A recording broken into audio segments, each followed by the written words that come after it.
Hey everyone, Coach Powers, and today I'm taking a question from the comments section. And this question asks, why do breathing exercises trigger me?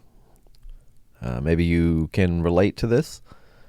It is actually pretty common. I have a lot of clients over the years that have reported this kind of thing, that every time they try to do any kind of meditation or deep breathing, relaxation techniques like that, anytime they try to slow their breathing down, it tends to trigger them and, create the opposite effect. It makes them more anxious, speeds up their mind.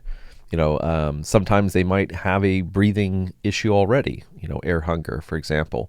And so this becomes even more so problematic to those individuals. I would say especially to those who have air hunger issues. Now, I dealt with air hunger for 2 years probably. I mean, it was one of my strongest symptoms. And when you have health anxiety, your mind tends to go to some dark places, right? Some really fearful places. So of course, for me, having health anxiety and dealing with air hunger, I kept thinking it was somehow my lungs. It was my cardiovascular system. Is it my heart? Is it my lungs? I kept going back and forth, do I have COPD? High blood pressure, hypertension, is benzos weakening my lungs or heart? These things just plagued me. So I want to address this in the best way that I can. So why do breathing exercises trigger me? Okay, let's assume first that we are talking about just doing some slow, deep breathing. And we're not going to look at it through the lens yet of individuals that have air hunger, because that's kind of a different problem, but not entirely.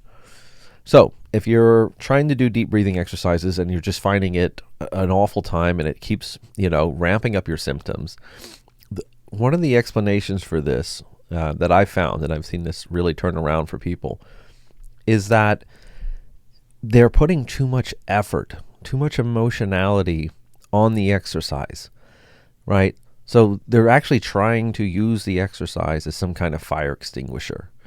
And a lot of times they don't even try to do the deep breathing exercises until they're already, on the verge of a panic. Again, hence a fire extinguisher. Whereas it'd be a lot better if we all just practice this when we were feeling better and, at different times throughout the day. So that way it becomes more associated with just general health. And that's very important in this. So my overarching message to you guys is whatever you do for benzo withdrawal and recovery, if you're going to exercise or do exposure or supplements or skill set building or deep breathing exercises or mindfulness training, whatever you do it because it's healthy. Don't do it because it's going to somehow make benzo withdrawal easier or speed up and facilitate your recovery, right?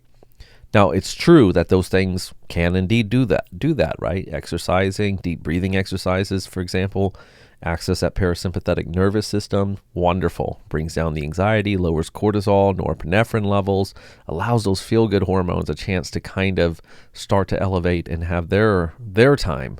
Because you got to remember, all that cortisol, all that stress hormones, all that fight or flight response from the limbic system is completely kind of arresting and holding down the potential of those feel-good hormones. And I mean like GABA and serotonin. Yes, natural GABA, by the way. That's fine, guys. The idea is not to, somehow just run away from GABA because it's the enemy.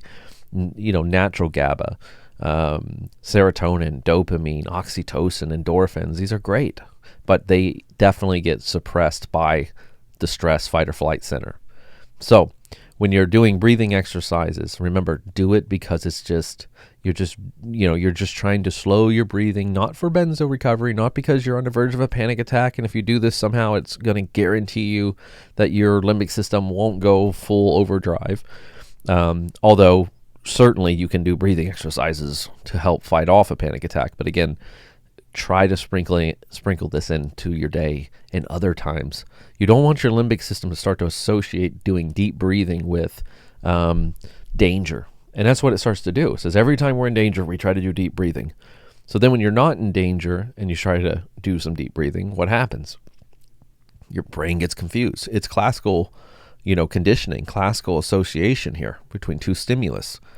I always say, you can show a picture of a rose, show someone a picture of a rose, light a match, keep doing that process over and over. Before you know it, the sound of the match, the smell of the sulfur, they'll start to think about roses, right? We associate two things like that. So every time you're doing these deep breathing, and it's like you're trying to break that glass to grab that fire extinguisher, your limbic system can kind of get confused by this.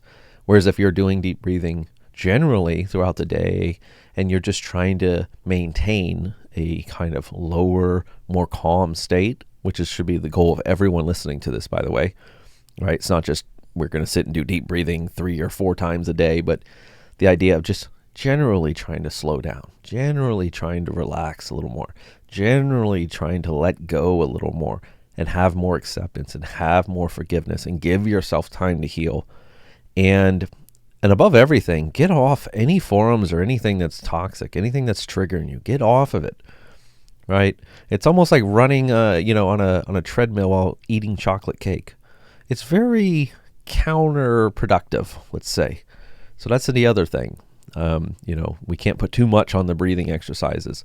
So again, don't do anything that's gonna for the reason or sake of saving you from benzos. But do it because it's healthy. You go for a walk every morning. Don't do it for your quote unquote, air quote, stupid mental health. You've seen the meme. But do it because it's just healthy. Going for a walk in the morning has a lot of health benefits. And yes, one of them will be to lower cortisol and adrenaline and to increase those feel-good hormones. But again, if you make it this pressureful thing that you have to do, then it's going to, you're going to resent it. And you're going to come to hate it. And that's going to stress you out. And stress is the enemy to recovery.